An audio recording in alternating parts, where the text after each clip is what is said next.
إن الحمد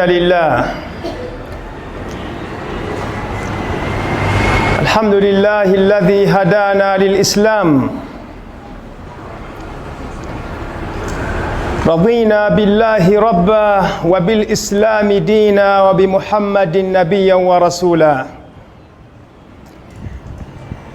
وصلوات ربي وسلامه على من جاءنا بشيرا ونذيرا وداعيا إلى الله بإذنه وسراجا منيرا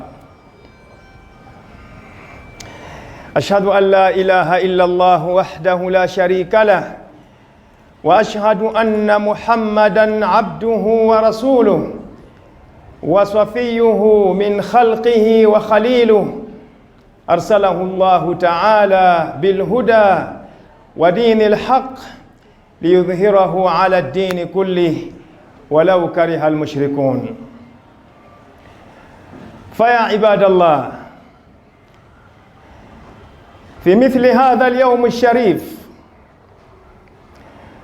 يوم الجمعة الذي هو أفضل أيام الأسبوع، يقول ربنا: فإذا قضيت الصلاة فانتشروا في الأرض وابتغوا من فضل الله. atenderezebwa Allah subhanahu wa ta'ala era tusaba okusaasira n'emirembe bibeere ku mubaka Muhammadi sallallahu alayhi wa sallam eyatuleetera ekitangala ky'eddiini eno Obusiraamu. Abooluganda abakkiriza, ku lunaku olufaanaganako bwe ruti, olunaku olwokutaano, ffenna tumanyi obulungi nti lwe lunaku olusinga okuba olw'ebbeeyi mu wiiki. Allah subhanahu wa ta'ala yatugamba: idha qudiyati ssalatu fantashiru fil ard. Bwe mubanga mumaliriza okusaala ate musaasaane mu nsi, musobole okubeera nti munoonya ku obwo obulungi bwa riziki Allah tabaraka wa ta'ala bwe yabateekerateekera. Wala shakka anna hadha akbaru dalil, tewali kubuusabuusa nti ako kabonero akanene era akekukunala akakakasa nti anna al-islaama kad hathana ala al-amal, obusiraamu buno bwatukubiriza nnyo okubeera nga tukola. Walidhalika fi khutbatina al-mubaraka, mu khutba yaffe eno y'olwaleero tujja kubanga tweyigiriza ebigambo bitonotono ebikwatagana n'obukulu obw'okukola mu busiraamu, naddala okusinziira ku mbeera gye tulimu olwaleero. Abooluganda abakkiriza, lakad arshadna al-islaamu ila al-amal, obusiraamu buno bwatukubiriza nnyo okubeera nga tuli bakozi. Wa inna al-islaamu, era tewali kubuusabuusa nti eddiini yaffe ey'obusiraamu huwa awwalu al-adyaani wash-sharaa'i', y'eddiini eyasookera ddala okumanya ensonga ezisinga okubeera nti zenkulu omuntu zayinza okubeera nti yabeerako okusobola okuba nti abeera bulungi mu bulamu buno obw'ensi. Abasoma nga bava ku kkono balina kye bayita factors of production, kye bayita anasirul intaj. Ensonga ezisinga okubeera nti zenkulu omuntu z'asaana okuba nti abeera nazo bw'abanga asobola okuba nti oba bw'anaaba nga alina ky'asobola okuteeka mu nsi muno mu ngeri y'okukulaakulana. Fadhakaru ra'sa al-maal, boogera ku capital. Wa dhakaru al-ardha, ne boogera ku ttaka. Wa dhakaru al-amal, ne boogera ku leba. Wa dhakaru at-tanzim, ne boogera ku entrepreneurship. Walakin al-akhbar as-sarra, naye amawulire amalungi ge njagala okubeera nga mpa ab'ekitiibwa ab'ekibiina ky'omubaka Muhammadi sallallahu alayhi wa sallam, anna hadhihi al-anasiru kullaha, ensonga zonna ezo ze mulaba ze twogerako, lakad tanawalaha al-islam, obusiraamu bwonna zonna zaboogerako. Fi mithli hadha al-yawm al-sharif, ku lunaku nga luno olw'ekitiibwa, da'uni udhakkirukum bi ahammiyati al-ardi fi al-islam, munzikirize nkozesa omukisa guno okubajjukiza obukulu bw'okukola ate obukulu bw'ettaka mu busiraamu. Ikhwatul afadhil, Abooluganda abakkiriza, yaqulu rabbul izzati wal jalal, Katonda waffe atutegeeza n'atugamba nti huwa alladhi ja'ala lakumul arda dhalulan famshu fi manakibiha wa kulu min rizqihi wa ilayhi an-nushur.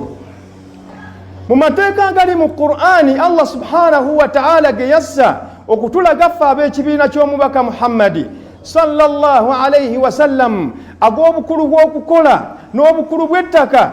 Allah agamba nti huwa alladhi ja'ala lakumul arda dhalula, Katonda yabafuulira ensi eno, yabafuulira ettaka lino, n'abeera nti alifuula gonvu gye muli. Famshu fi manakibiha, mubeere nga mutambulako mu nsi. Wakulu min rizqihi, munoonye riziki ya Allah subhanahu wa ta'ala ennungi. Wa ilayhi nushur, naye ate temwerabira ti obulamu obw'ensi bulamu bwa kaseera, mujja kubeera nga muddizibwayo eri Allah subhanahu wa ta'ala. Ikhwatul afadil, abooluganda abalungi, fakad aasha an-nabiyyu sallallahu alayhi wa sallam, omubaka Muhammad sallallahu alayhi wa sallam yawangaala tarjumatan amaliya, obulamu obuvuunulira ddala obuli practical li ahamiyati al-amal wa ahamiyati al-ardi fi al-islam. Nabbi sallallahu alayhi wa sallam yatulaga obukulu bw'okukola n'obukulu bw'okubanga tuyutilizinga bulungi nnyo ettaka.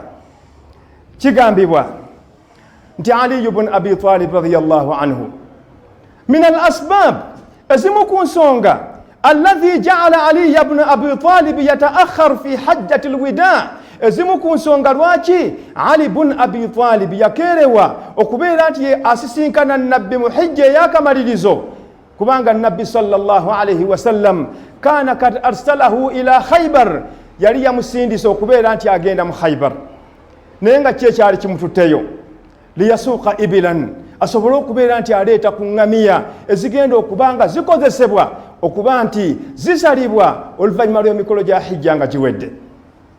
ويذكر المؤخرون ويذكر المؤرخون بنني التاريخ والتجهيز أن علي بن أبي طالب ساق 100 من الإبل يقوبها engamiya 10 era zeyaleeta. Kigambibwa nti nabbi sallallahu alayhi wa sallam zonna n'abeera nti yasala n'omukono gwe, n'abeera nti ajjako engamiya 63, ne babeera nti bakutulako ku buli emu ne bajjako ekifi ne bateeka mu sefuliya ne bavumba. Oluvannyuma nabbi sallallahu alayhi wa sallam fa akala minha, n'alyako ko wa shariba min maraqiha, oluvannyuma n'abeera nti yanywako ne ku supu ow'ennyama eyo. Maadha nastafidu min dhalik? Amakkiriza mu mbeera gye tuwangaaliramu olwaleero, ki kye tufunamu mu kyafaayo ekifaanaganako bwe kityo? Kye tusooka okufunamu ate era nga kye kikulu nti nabbi sallallahu alayhi wa sallam mu biseera bye yamanya nnyo obukulu bw'ettaka ila haddin kana hunaka mar'a lil muslimin. Mu biseera bya nabbi waaliwo faamu, nga faamu eyo ya busiraamu. Wayaati tasaa'ul, olwaleero ne twebuuza aina mara'i al-islam, olwaleero faamu zisobola okubanga tugamba nti faamu z'obusiraamu ziririddawa? Obwemu ku bubonero obukakasa nti eddiini y'obusiraamu ng'eddiini zonna zonna oba n'amateeka gonna nga tegannaba kubaako na kye googera, ye yasooka okukakasa obukulu bw'omusiraamu okuba nti akussa bulungi nnyo ettaka. Abooluganda abakkiriza, wayadhkuru ahlu taarikh, era bannannyini byafaayo batutegeeza ne batugamba anna al-Madina, ti ekibuga Madina fi sanatin min as-sanawat, waliwo ku myaka egyaliwo ebiseera ebyo fa uswibatu bil majaa, ne kibeera nti kyafuna enjala y'amaanyi. Hadha kana fi zamani Umar ibn al-Khattab radiyallahu anhu, ekyo kyaliwo ku mulembe gwa Umar ibn al-Khattab radiyallahu anhu. Fakataba Umar n'awandiika ekiwandiiko ila walihi fi Masr, n'awandiikira omuntu we oba kabaka oba amukulembeze wali mu Misiri Amr ibn al-As, n'amugamba nti owange tuweerezeeko ku mmere abantu b'e Madina beetaaga emmere. Naye kino kye njagaddemu, Amr ibn al-As lamma radda risala, bwe yali ng'addamu ebbaluwa eyo yamugamba nti abshiri ya amira al-mu'minin, owange gwe omukulembeze w'abakkiriza, sanyuka tobaako na kutya kwonna, fa inni ursilu ilayka qafila, ngenda kusindikira karavani eyo min al-khuyul, nga ntaddeko emmere nzitadde ku ndogoyi, awwaluha indi ngesoka eyimiridde wano ewange mu Masr wa akhiruha indak naye ngesembayo eri mu Madina. Ekyo kigambibwa anna hadhihi mubalagha, ekyo kyali kiraga ekintu ekisemberayo ddala okulaga nti Misir yali eyina kapasite esobola okubeera nti eriisa abantu emmere. Ya ayuha nnas, abange mwe abakkiriza, abange mwe abantu, hakadha kanat idaratu rasulu sallallahu alayhi wasallam. Bwatyo nabbi sallallahu alayhi wasallam bwe yateekateeka tibwe tubanga twogera ku bulunzi, obulunzi bwali bumanyikiddwa bulungi nnyo mu Busiraamu. Era kyova olaba nti baitu maalil muslimin bwe tuba twogera ku nsawo y'eddiini, ensawo y'eddiini yali ng'erina kapasite omuntu yenna eyazzanga omusango naye nga tasobola kubeera nti yeenunula, waabeerangawo ensawo y'eddiini ng'esobola okubeera nti emununula. Fayaati tasaa'ulu al'an, olwaliro tubeera nga twebuuza aina dhahaba baitu maalil muslimin, ensawo z'eddiini zaalagawa? Aina mara'i al-islamu wal muslimin, olwaliro tuyinza kugamba nti eddundiro ly'obusiraamu liri liddawa? Aina mazari al-islam, tuyinza kugamba nti olwaliro emabega kaawo abantu babadde mu covid, twabadde mu covid, abantu ne balwala, abantu ne babulwa ekyokulya, naye nga tetusobola kugamba nti faamu y'obusiraamu yiino gye tusobola okugamba nti tuggyemu emmere tusobole okubeera nga tugiriisa abantu. Abooluganda abakkiriza, walidhalika tara anna min irshadati nabiyyi sallallahu alayhi wasallam, omubaka Muhammad sallallahu alayhi wasallam arshadana ila husni idarati al-ard. Nabbi yatukubiriza nnyo okuba nti buli musiraamu yenna alabirira bulungi nnyo ettaka n'okubeera nti ettaka alikosa bulungi. Faqala sallallahu alayhi wasallam, nabbi n'agamba nti man ahya ardan mayyita fahuwa ahaqqu biha, omuntu asanga ettaka ng'ettaka eryo teririnaako muntu nannyini lyo nga terisobola kubeera nti likulaakulanyizibwa, ye n'ateekamu amaanyi n'alisendasenda bulungi n'alikiriyalinga, ettaka eryo liba lifuuse lirye. Naye abaffe twebuuza olwaleero ayina mithla hadhihi al-aradi, ettaka eryo liyinza kubeera nga lisangibwawo. فهذا الحديث الشريف حديث فانا كوبيتي بيدر تجيزا أنه كان للمسلمين أو للدولة الإسلامية نتينسي وبالسلام يبيرانغا كونا متكاغرياو abantu abafunanga obuzibu ng'asobola okugenda n'ayerula ettaka eryo fayakunu huwa almalik n'akeesa ku makyanga yabaddinga nga akeesa ku makyanga nannyini ettaka eryo. Twebuuza olwaleero, idha kunna nuridu taqadduma alislam, bwe tuba twagala obusiraamu bugende mu maaso, aina mithla hadhihi albaramij, olwaleero program ezifaanaganako beeso ziriddawa? Islamuna, obusiraamu bwaffe, huwa awwalu man harrada annaasu ala ziraa, obusiraamu bwe bwasooka okukubiriza abantu okubeera nti balimi. Faqala sallallahu alayhi wasallam, nabbi n'agamba nti ma min muslimin, tewaliiwo musiraamu yenna yaghrisu gharsan, asimba ekimera kyonna, aw yazra'u zar'an, oba asimba ekintu kyonna, fayakulu minhu insanun, omuntu najja n'alyako, aw tayrun, oba ekinyonyi, aw bahimatun, oba ekisolo, illa kana lahu minhu sadaqa, okujjako nga Mungu amuwandikako nti asaddaasi. Hadithi eyo yeekubiriza abasiraamu okubeera nti tuli balimi. Ate mu kiseera kyekimu obusiraamu bwe butuyigiriza ma hiya asbabu lbarakati fi lmazari, tunaafuna tutya baraka mu bintu bye tulimye. Ofuna baraka mu bintu by'olimye okuba nti waliwo omuntu asobola okulya ku ebyo by'olimye, newakubadde nga aliddeko nga ekintu kyasobola okubeera nti alyako ekisobola okuba nga kimumalako enjala ye, ojja kufuna baraka mu bintu by'olimye kasita onokkiriza ekinyonyi ne kisobola okuba nga kijja ne kirya ku miyembe egyo ne kiryako ku nnaanansi zo, kubanga ekimanyikiddwa tekisobola kulya ne kibeera nga kimalawo. Ojja kufuna baraka mu bintu by'ofunye idha atat bahima, ne wabaawo ekisolo mu bisolo bya Allah subhanahu wa ta'ala nga kirina enjala ne kijja kirya ku nnaanansi ne kijja kirya ku kasooli, kubanga ekikakasibwa nti tekisobola kubeera nti kirya ne kimalawo. Naye olwaleero omuntu alima ennimiro, luli twateekangamukko obuntu obwakakangako ku bisolo oba ku binyonyi. Naye olwaleero omululu gw'omuntu gumutuusizza okuba nti yastakhdimu mawadan kimawiya, ateekamu ebintu eby'obutwa, n'osanga ng'ebisolo biriddeko ne bifa, obunyonyi buliddeko ne bufa. Abooluganda abakkiriza, kimanye nti bw'okola ekifaanaganako bwe kityo, ekituufu kiri nti baraka obeera ozigobye. Era kyova olaba naffe abantu ffe kennyini mu nkola eyaffe tulina okuba nti bwe tuba nga tukola ebintu byonna bye tukola tubeereko n'embeera gye tuteekawo okuba nti tukkiriza abantu abalala okuba nti balyako ku ebyo bye tufunye. Naye olwaleero tuwangaalira mu ensi emanyikiddwa eya capitalism nga buli muntu yenna agamba kange.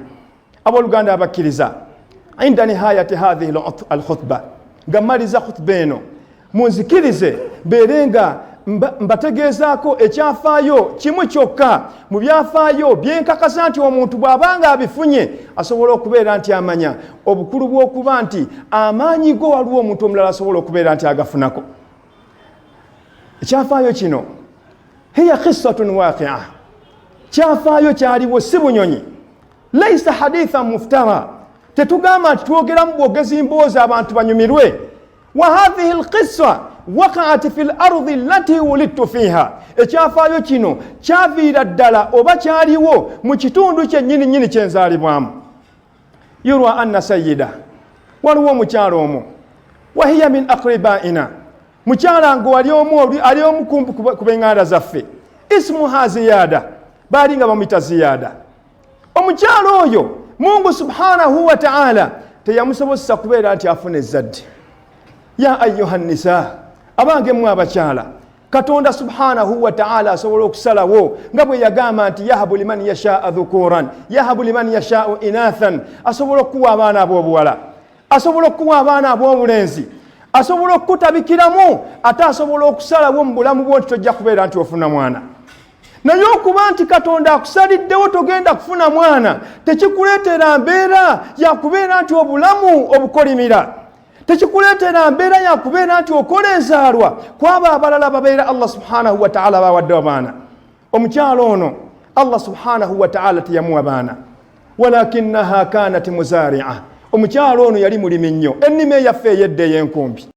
Naye nga kigambibwa omukyalo oyo bwe yajjanga emmere mu nnimiro kana yatbahuha wa yuqassimuha ala thalathin, omukyala yateekateekanga emmere eyo n'agifumba n'agiteekulamu emiteeko esatu. Qismun li nafsiha, ennyumba yalinganga bambi agiwangaaliramu yekka. Olumu oba oliawo yawangaalirangamu n'abaana abajjanga be baaleetanga basobole okuba nti basula ewuwe kubanga ye yali nga talina baana. Senga sitidde okuba nti ekigambo kino kijja kutuuka wala, nandibadde mbategeeza nti min akbari shakhsiyat, mu bantu abasinga okubeera nti bagulumivu mu ggwanga lino baakulira mu kisenge kya mukyalo oyo. Naye waliwo abantu besobola kutya kubeera nti njogera ku mannya gaabwe litathbuta shahada, obujulizi buno busobola okubeera nga bukakasa. Inna mudira hadha al-ma'had, ma'had Bilal al-Islami, omukulembeze wa Bilal Islamic Institute, la shahidun ala ma aqul, mujulizi kwebyo byenjogera, liannahu kubanga nkakasa bulungi annahu nasha'a fi hujrati hadhihi al-mar'a, yakulira mu kisenge kya mukyalo oyo. Omukyalo oyo bwe yafumbanga emmere kanat tuqassimuha ala thalathin, yagiteekullangamu emiteeko esatu. Qismun li nafsiha, emmere esooka yalinga yiye nga yagiryanga omukyala. Wa qismun lil awradi allati turabbiha, endala yagiwanga abaana abo ba Sheikh Sufyani n'abalala. Ekitundu ekyokusatu qismun lituyur, yalinganga akiteekerateekera bunyonyi. Wa innahu yuqal, kigambibwa omukyalo oyo yalina akatandaalo, era amakaage essaawa eno ekifaananyi kinzikiranga ngalabako. Yalinanga akatandaalo, bwe yamalanga okufumba emmere n'ajjako eyiye n'ajjako ey'abaana abali mu kisenge kye ng'akwata emmere enfumbe n'agiteeka ku katandaalo. Naye wallahi Allah subhanahu wa ta'ala ayina hikma, Mungu subhanahu wa ta'ala w'amaanyi. Fa inna Allaha kad wada'a, Katonda subhanahu wa ta'ala yateeka fi baali tilka tuyur, mu ndowooza mu minds ez'ebinyonyi ebyo, annaha fi awqatin muhaddada, mu kiseera ekimanyikiddwa byajjanga ne birya emmere eyo mu biseera ebimanyikiddwa. Abaasoma biology wa Pavlov theory mumanyi kyekitegeezaawo. Bwe yalinganga ng'ebinyonyi ebyo ng'abiwa emmere okusinziira ku kiseera ekimanyikiddwa, byatuuka ekiseera nga mu time table yaabyo nga bimanyi ti mu kiseera bwekiti ne bwekiti tuba tugenze kubeera nti tulya, era byajjanga ne birya emmere yaabyo. Thumma tatwir, oluvannyuma ne bibeera nti biddayo. Wa ba'da ayyam, waitawo akaseera wa ba'da sanawat oluvannyuma lw'emyaka matat hadhihi almar'a omukyalo oyo yafa fajtama'a annaasu fi baytiha abantu ne bajja ne bakuŋŋaanira mu maka ge faidha hiya bituyur agenda okulaba nga n'ebinyonyi nabyo bizze fi saatiha almuhaddada mu biseera byayo ebimanyikiddwa litaakhudha rizqaha bisobole okubeera nga bikwata riziki yaabyo wa bil asafi shadid inna allati kanat tu'iddu hadha rizqi qad matat naye ng'obambi abadde ateekateeka riziki eyo olwaleero nga ali wali afudde takyasobola kwogera. أسألكم يا أيها المسلمون أباقي ما بسلام بابوزا هل هناك أكبر شهادة من هذه الشهادة أبث وليوب جرز omuntu bwayinza okufuna mu maaso ga Allah subhanahu wa ta'ala annahu kana min almuhsinin tiabadde mu bantu abalongoosa min shahadati tuyur okusinga obujulizi ebinyonyi bino bigenda okukola mu maaso ga Allah tituzze olwaleero tubeere nga tufuna riziki yaffe naye omuntu abadde atuteekerateekera riziki yaffe Allah subhanahu wa ta'ala mujjuludde. أقول قولي هذا واستغفر الله ولكم ولسائر المسلمين.